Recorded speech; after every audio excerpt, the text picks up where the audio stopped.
Tuesday, December 14th slate, starting off with a complete banger. Thursday. Told you, I've been doing a lot of fucking podcasts today. So going backwards in time. This is my fifth fucking podcast today. Not that the picks are gonna be there. And it starts right here because I see Noah dressed like fucking John Elway's fucking child over there, right? Sitting over there in his fucking orange and blue, and he's trying to subliminally tell me that's the fucking Denver Broncos. No, he's a Florida Gator fan. They're a little bitch-ass institution. Oh, we invented Gatorade. No, they did not. It was University of Nebraska. They tried to claim that shit. We named it Gatorade. Yeah, well. So we made it. We invented it. And guess what? I'm going to name them little bitches, all right? And that's what their name's going to be moving forward because they think they can invite ECU into little Gainesville, the swamp. Trust me, we've been hammered at many a barbecues at ECU when you end up with a little case of swamp ass for how humid it is. We're going to be fine in the fucking swamp. So, We believe in the virus, in the spirit of ECU. We believe every moment there was nothing that we couldn't do. this is a smash spot, much like Chicago State last night. Not only should you be taking East Carolina, you should ride the money line because I can tell you this, Florida's not good. All right. Noah's been trying to sprinkle this fairy dust that they're good. No. All right. They keep honoring fucking Tom Petty. That's about the only thing they do right. We beat the teams that we're supposed to beat, and we lose to the teams that are better than us. No. This tomorrow, I can't wait because you're going to lose. You're going to lose. We should have beat South Carolina. Because if he was, he would have been like, yeah, East Carolina's better than you. Right off the cuff. And see, buddy, let me tell you something. He just doesn't have it. Let me tell you something. Because when you're at East Carolina, you go for it every time. Or you don't coach at East Carolina, you don't come to East Carolina, you don't play at East Carolina with a weak heart. Write it. Lock it up. Give me the 15.5. Sprinkle the money line. 4-7 was yesterday's news. That's because my boys weren't playing. They're not going to let me down here. What are you doing here, Mac? I am joining you. I'm going to lock up your Pirates because what is not this get on deck? A little bit of a look ahead to Noah Bieniek Bowl. That's what I'm saying. They think they're off. Noah Bieniek Bowl is going to be fun in Charlotte. I wish I was there. Money line, Mac. Lock it up. Yeah.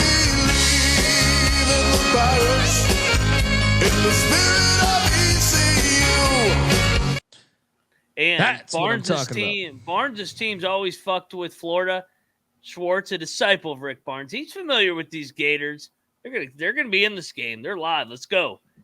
Pirates. Let's fucking go. Furman is catching 6.5 in New Orleans. I'm fucking locking up Florida. Play the Tecmo. Get the fuck out of here trying to skip the next game. Down. Get out of here. Out of here. I mean, East Carolina introducing their new guard, their shiny new toy. It's going to screw up all the chemistry that's already been through 10 games this season. Give me the damn Gators. You're nothing but a chameleon, lemon-headed, Nobody walks coward, into terrorist exact pussy. And I'm after you, buddy. You're going to pay for it. Good night.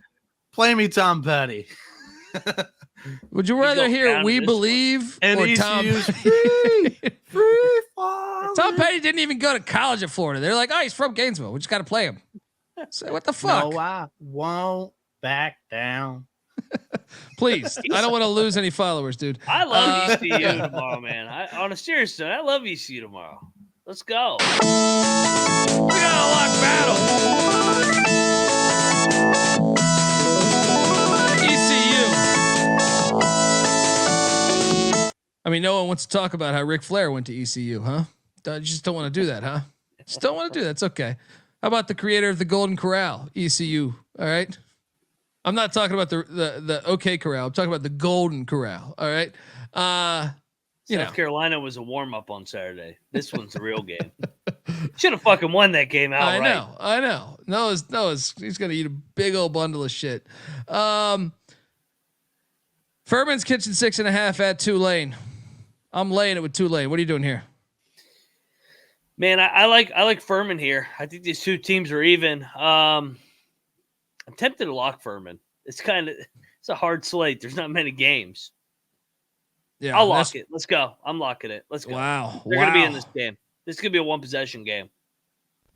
Moneyline Mac locking up the Paladins.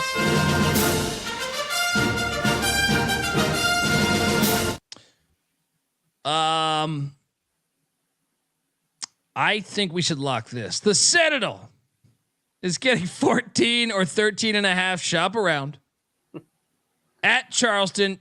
Do you guys know where the Citadel is located? It's in Charleston. Citadel's been damn good this season too. I'm locking it up. Give me the Citadel and the points. It's too many. And there's the whole military angle. So even if they're up big, they're going to call off the dogs. Great spot. It is. Like the Citadel, they lost by 13 to NC State. They competed that game. They only lost by 4 to Boston College. They competed that game. Every time they've gotten up against a good team, they've competed. That's all you're asking for. Just play the full 40 minutes. They'll call off the dogs. Max going Charleston, I think. Oh yeah. Lay it. Lock battle. They're going to win by 20. Charleston fucks Citadel up every time they play. Pat Kelsey, this is one he's going to lay off the dogs. They're going to win going away. Right. We got a lock battle. The Citadel with Noah Bieniek and Pink Dundee. Or Honeyline Mac with Charleston, the Cougs. Let's go, baby. I'm going to keep this lock train going. 3 out of 4 games. Jacksonville State. Jacksonville State is getting 20.5 at Wisconsin. Nope. They're covering this, dude. Yeah. Wisconsin's been playing all these big games, man. Like I don't see them winning. This is like Western Illinois a couple weeks ago. Yeah. They're gonna fuck around. Jacksonville State, double lock. Let's ride with the Gamecocks plus 20.5. Grambling is catching 23.5 at Drake in Des Moines. Should we? I'll take the points, but I'm not locking it. What are you doing here? I'm going to take the points. Drake is off a 20-point win against Nevada. I may add this late, but I like the next one a little bit better. ULM Lamar. Oh, not this one. Actually, sorry. Sorry, I was about to say, I was like, damn, you feel good about this one? I feel all right about it, but okay. ULM is catching 1.5 at Lamar. Give me ULM. What are you doing here? Give me ULM. I think they're the better team. The only thing that I'm nervous about with Lamar is they've had a week off versus Monroe that just played, but I think Monroe's better. I'll take Monroe, but why is Lamar favored here? That's the reason I didn't lock it up. It's the reason why I didn't lock it up. I go, what the fuck's going on here? Yeah, no. Yeah. I can't do it. I can't do it. And the final game of the night, the Tommies. Oh, yeah. Are heading into Milwaukee. Catching 24.5 against Shaka Smart and company. Oh, they're not scared. Oh, boy. You know, they never played before. Remember last time they played a Big East school? They went into Creighton, and they were right there with the lead with 10 minutes I'm ago. with you. Let's go. They're hanging Let's in there fucking tonight. go. Let's go. Tommies, baby. Give me the 24.5. Lock it up. Noah, what are you doing here? This is the Cocktail Napkin's favorite pick of the day. It's got this one at plus 21, so we're getting 3.5 points on the Tommies. Let's go. Almost good. Triple lock on the Tommies. What could go wrong? At Marquette. Yeah, at Marquette. But the other thing is Marquette has their first Big East game on deck, Providence. Oh, yeah. They're not worried about this game. Friends through eternity, loyalty, honesty will stay together through thick or thin. Friends forever. Pass, pivot, cover. Let's go, Tommies, go. Yeah. Oh, man. Shout out to Brian Parsons who goes, the fucking Sharks have been the majority of my vocabulary for the past 24 hours. Oh man, God bless you, Brian. All right, he's over there. I feel for his wife, his friends, whoever the fuck he lives with, because I could just see him going around the house going, "The fucking Sharks are covering. They're a covering machine." Yeah, I'm excited to cap the next Sharks game. But yeah, I mean, that's our slate. The slate is absolute shit besides the ECU game, let's be honest. And yeah, so my locks. Actually, you know what? Fuck it. I feel like, what do we not? Well, let's bet that Grambling Drake game. I'm added it. I've already added it. It's on my notepad. It's on my Grambling and 23.5, right? Yeah. They're staying in that thing. They lose by 18. Let's do it. Folks, there's only, 5 games, 6 games? East Carolina plus 15.5. Sprinkle that money line. Citadel plus 14. Jacksonville State plus 20.5. Grambling plus 23.5. St. Thomas plus 24.5. Those are Dundee's locks. Which one do I like most? East Carolina. Get the fuck out of here with the other ones. Mac, fire. Yeah, I got ECU at the Swamp as well. Give me Furman. I think they're live here. I think they might win the game at Tulane. Tulane's a little bit overrated. Charleston laid the big number against Citadel. Win by 20 again. Jack State's going to hang in there with Wisconsin after all those big games. Grambling at Drake off the Nevada game. And the Tommies, baby. Tommy's going to hang in there. Pass, pivot, shot fake, head fake, cover. Let's go, Tommies. How many bank shots will go in? Can we set that over under? Fundamentals will be at a premium, baby. All-time high. They should only shoot underhanded free throws though. Like what team is going to do that and bring that back? Rick Barry, baby. I would have already done that shit if some of those teams that can't shoot for shit. Florida brought it back, and you're fading them tomorrow. No, not Barry's the whole son. team. It was Barry's grandson. Yeah. Canyon. There's one player. I'm talking about the whole team, buddy. And I'll always fade Florida. Those fucking. He broke the consecutive free throw record. Fucking. My number one's probably ECU. Gators. I like the get this Florida shit out of here. They're right. Yeah. They got Michigan on deck. They just played. They ain't looking ahead to a Michigan team Mike Miller's not walking through that door, buddy. The entire program at Michigan's underwater. Like they ain't looking ahead to Michigan. Get out of here with that. ECU's gonna fight. They're gonna fight tomorrow night. Let's go.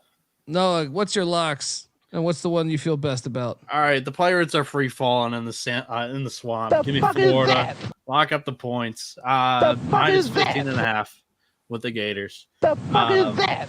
Then I'm taking the points with the Citadel as well. Give me the 14.5 with them, and then the final pick of the day, the cocktail napkins favorite pick of the day, plus 24.5 with the St. Thomas Tommies going in the Marquette. Just a little bit of a look ahead spot for Marquette too at Providence next week. I think we love Jack State too, Colby. I think they're going to hang in there. They're off back-to-back losses at home, going to the Kohl Center. I think they're going to hang in there, man. They're athletic. They can bother Wisconsin. Let's go. I like that a lot too. Let's go. Let's have some fun, folks. Give Noah Bieniek a follow. Look, he may be a little confused about life because we know anyone that fades East Carolina, they are confused about life. And they have issues. Be patient with him. Who's going to come around? You know, he's kind of like Kurt Warner, the former quarterback of the Rams. Took him to year 30 till he actually could accomplish anything in life. He was sitting there working at a grocery store. They made a fucking whole movie about it. Never saw it because it looked awful. But you know what I mean. He's working at a grocery store. And Noah Bieniek's there right now. He's basically on that level right now where we're hoping the Iowa Barnstormers check him out. What's up, buddy? Kurt Warner got in the mud today on Twitter. I don't know if you saw that. No, what did he say? Called out Cam Newton for not being a game managing quarterback. Yeah, Kurt Warner. He's got a lot of dumbass opinions, in my opinion. He's like, all football games should be in a dome. It's like, dude, he was a lawn chair ass quarterback. Now look, it worked out. He was very lucky to have Isaac Bruce and Torrey Holt. All right, he could throw exactly. Dick Vermeil, and he got very lucky. Trent Green tore his ACL. He had the beginning of Fitz's career too. Yeah, maybe be quiet about Cam Newton, all right? Because Cam Newton is probably a fucking when it was all said and done, Cam Newton's probably a better quarterback than Kurt Warner. Just lucky that Kurt Warner was on a Super Bowl team. I just think Kurt Warner was stepping in and defending this guy Brock Purdy because they're very comparable. Yeah, lawn chair quarterbacks with little athleticism that are very fortunate. There was this whole pandemic. Surrounded by a bunch Everyone of talks about the plumbers in the NBA, right? They say like Kevin McHale was a plumber, which I'm like, no, he could actually play, right? He could actually fucking play. The other side of that coin that I would argue is that the NFL for so long just wouldn't let the black quarterback play. College football was way ahead of it. Charlie Ward should have been in the fucking NFL a long time ago.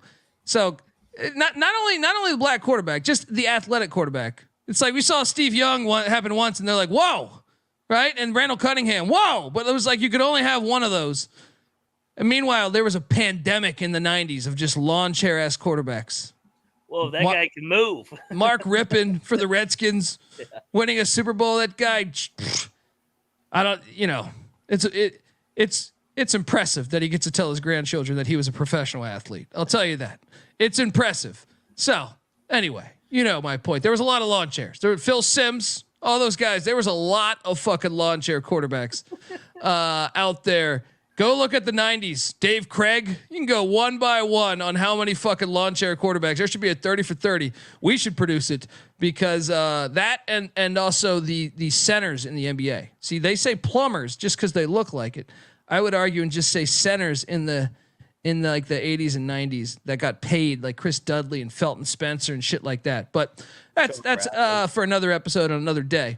Anyway. All I got to say to finish it off is check out sportsgamblingpodcast.com for the Underdog Fantasy article. We'll talk about the picks on tomorrow's show. But also just like, rate, review, subscribe. I mean, all of that does. Surprise, too. I like that, too. Surprise. Surprise. I don't know if I said something wrong there, but I mean, it does wonders. So we appreciate it a lot if you would do that. Yeah, no, it really does. Look, if you guys, and even comment, look, maybe we don't get to your comment. Comment on the page afterwards. That always helps.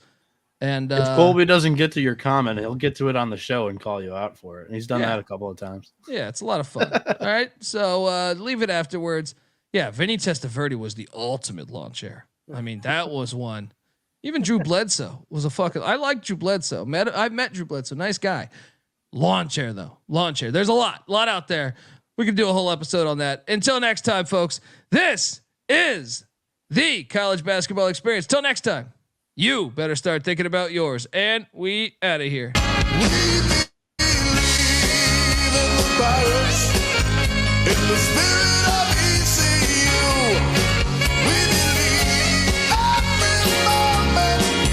There was nothing that we couldn't do. We set out.